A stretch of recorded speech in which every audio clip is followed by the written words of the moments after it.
All right, another year, another TwitchCon. Dan Clancy just got off the stage at the TwitchCon opening ceremonies, and they talked about all the new stuff, the releases, the updates, the new features, and so this is gonna be a synopsis. Let's talk about all the things that Twitch is changing in 2024/5. This year, until next TwitchCon. Just go.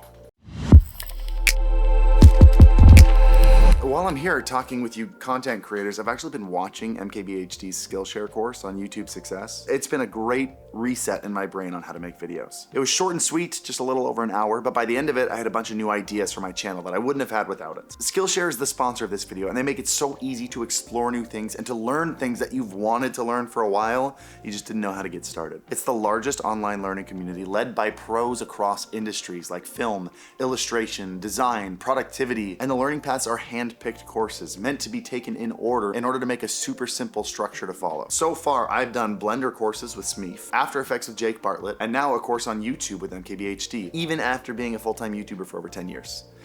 Just super refreshing. The first 500 people who use the link in the description down below will get a month free trial of Skillshare. So if you're finally ready to start learning that thing that you've been wanting to start learning, now's your chance.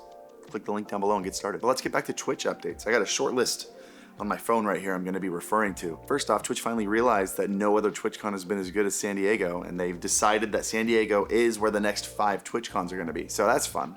Which, by the way, if you've never been, I 100% agree. San Diego's fantastic. Next year, TwitchCon EU is going to be in Rotterdam on May 31st and June 1st. And then the next one in San Diego is going to be October 17th through the 19th. So mark that on your calendar. But Twitch announced a handful of major updates and really showed kind of what their emphasis over the next little bit's going to be. First thing they talked about is the mobile app. Super exciting because I haven't used the mobile app in years. I remember it just being a terrible experience, so I just put it in a folder. But they're making a lot of updates. Might be worth pulling it out and giving it a shot again. They first openly acknowledged that everyone's been upset about the changes lately, making it more of a TikTok experience than a Twitch experience, and I appreciate the self-awareness. But they talked about updating the performance of their video player so there's less buffering, especially on phone, like cell phone networks. They added a swipe over menu to get straight to your followed channels, so those are easier to find. They updated the picture-in-picture audio so it's easier to find a new stream if the one you're watching is getting boring, which I felt like could be a little hurtful towards the person they used as an example during the whole announcement. But it makes sense. Rather than having the viewers leave the stream because they lose interest, make it easier to start browsing for other streams. They've added thumbnails to the following page. They're allowing you to resume watching VODs that you'd been watching before, and they're making it easier to find channels by giving you a category and collection filter. So a lot of little things to streamline the mobile experience and help people find the content they're trying to find. But in addition to updating the app for watching, they're also really updating the app for creating content. They're making it a lot easier to make clips on Twitch from the mobile app now with some really cool tools, especially for making vertical clips. In fact, creating and sharing clips, not only to Twitch itself, but to third-party social media platforms was a major part of the whole keynote. Like adding in a whole interface specifically for sharing clips to YouTube Shorts and to TikTok, as well as adding extra tools to streamline the process of taking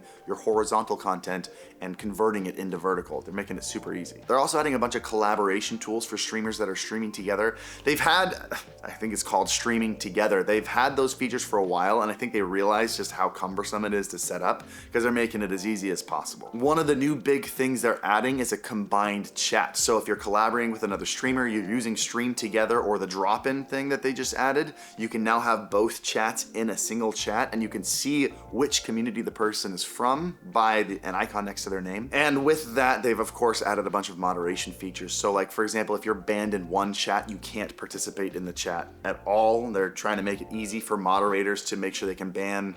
They didn't go into specifics on if a moderator can ban someone from someone else's chat, but I assume you can. That would be kind of crazy if you couldn't. And they said that in the near future, they're going to be adding combined chat outside of just using streaming together on Twitch. Like if you're just streaming in friends and using Discord chat, you can still combine your chats together, even if you're not using those Twitch collaborative features.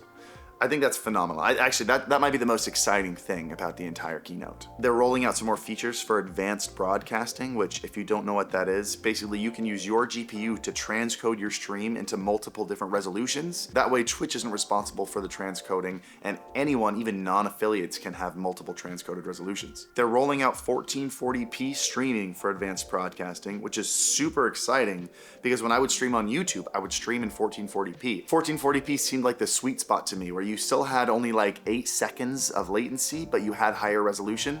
So I'm super interested to see what the resolution is going to be like in 1440p on Twitch. I'll have to try it out and let you know. They're also going to be rolling out 4K and AV1 support really soon. And if you're not familiar with AV1, basically it's a way to get higher resolutions at a lower file size using a new format called AV1. Also, a new feature that I don't know when it's going to be released, they weren't specific, but you'll be able to stream both horizontal and vertical at the same time. So depending on where the viewer is watching, it just automatically conforms to your stream, kind of like TikTok is doing right now. And if you're using the vertical plugin that we released for free, that's how you're going to be able to do that. So if you haven't downloaded it yet, I'll put a link to that down below. That dual orientation streaming is also going to be really cool for clips, because you can be watching someone stream horizontally, clip it, and automatically take a clip of their vertical one and post that to TikTok or the Twitch Talk or whatever they want to call it, Twitch Clips feed. That's funny, that's something I asked Twitch to do like a year ago, and everyone responded and said this is impossible to do with Twitch's encoding costs.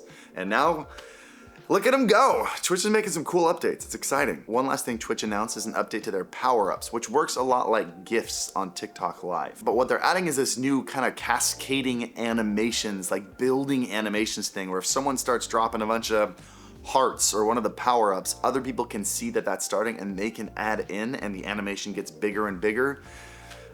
Just another way to collect revenue both for the streamer and for Twitch. I feel like at these there's always an update for viewers to spend more money every time.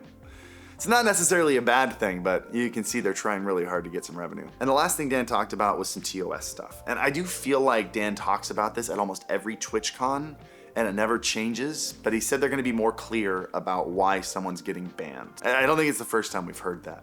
But he showed an image of a ban notification explaining why the person was banned, and it included a clip of the specific point of the stream where the violation happened so that the streamer can actually see what they did that got them banned.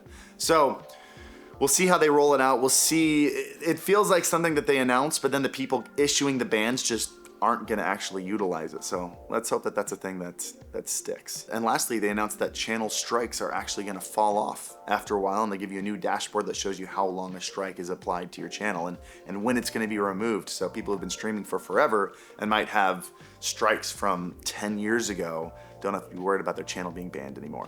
So kind of nice. But that's about it. Those are all the updates. What do you think? Anything exciting?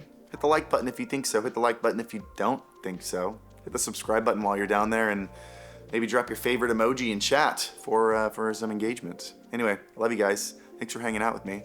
I'll see you next time. I'm gonna go back to TwitchCon. Happy streaming.